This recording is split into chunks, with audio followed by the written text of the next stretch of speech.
Welcome to the AI Research Roundup. I am your host, Alex. Today is May 12th, 2025. We're looking at an ICLR conference paper on the identification of temporal causal representation with instantaneous dependence, published January 22nd, 2025, so just under 4 months ago. This paper addresses identifying hidden or latent causal processes from time series data, particularly when these processes have instantaneous dependencies, meaning they can affect each other at the same moment. The authors introduce a method called the Identification Framework for Instantaneous Latent Dynamics, or IDLE. The core idea of this Identification Framework for Instantaneous Latent Dynamics is to assume sparse influences, essentially that each hidden factor is only directly affected by a few others. Alright, so this figure on page 2 visually contrasts the identification framework for instantaneous latent dynamics with other methods. We see 3 scenarios. The first 2, for approaches like ICITRIS and GCarl, need either interventions, active system manipulations, or prior knowledge of how observed data links to specific hidden factors. The third, for the identification framework for instantaneous latent dynamics, assumes a sparse latent causal process.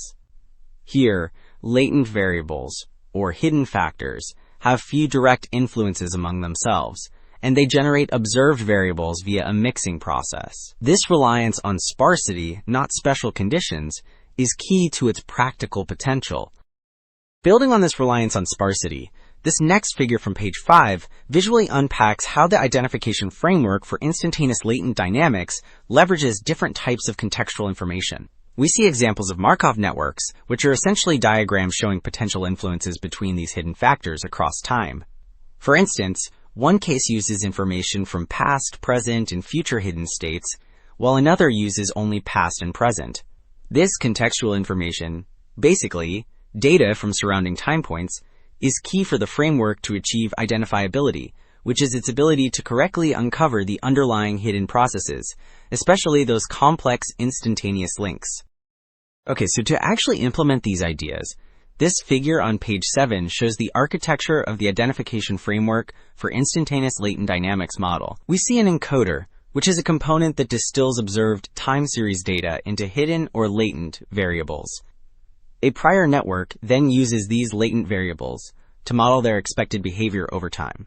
Following that, a decoder attempts to reconstruct the original observations from these latent variables.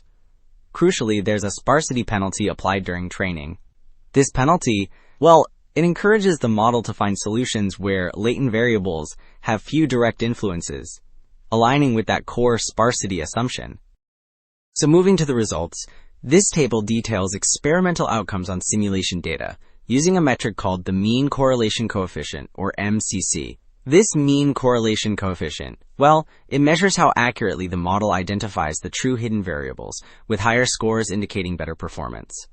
The identification framework for instantaneous latent dynamics consistently achieves high mean correlation coefficient scores, for instance, 0.9645 on dataset A.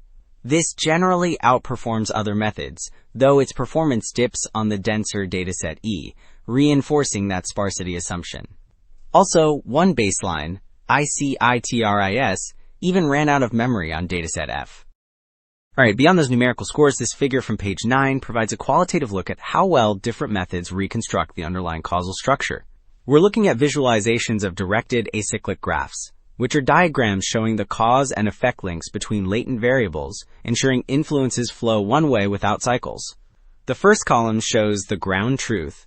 Then we see what the Identification Framework for Instantaneous Latent Dynamics, TDRL, GCarl, and ICITRIS inferred for both time-delayed and instantaneous relationships. The Identification Framework for Instantaneous Latent Dynamics clearly does a better job, especially in capturing those complex instantaneous links, aligning much closer to the actual structure.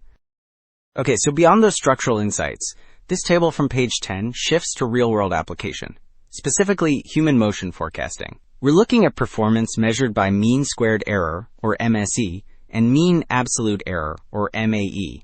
Both mean squared error and mean absolute error, they quantify prediction accuracy, so lower scores are better.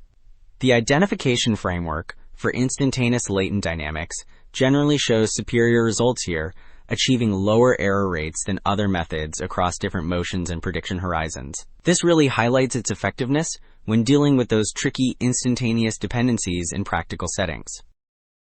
And to visualize this practical effectiveness in human motion forecasting, this figure from page 37 offers a compelling comparison.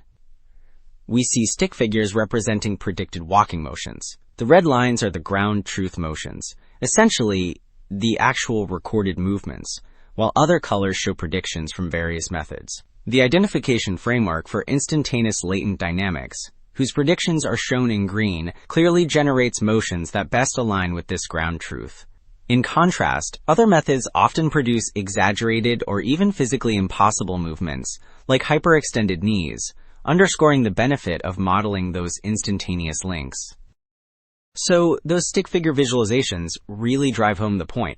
In essence, the identification framework for instantaneous latent dynamics offers a more general way to find hidden causal processes, especially with those tricky instantaneous links. It relies on a key assumption of a sparse latent process, meaning relatively few hidden factors directly influence each other. The authors show this allows identification up to a Markov equivalence class, that's a set of causal structures that look the same from the data's perspective. And we saw strong performance in simulations and human motion prediction. That wraps up our look. Thanks for tuning in to the AI Research Roundup.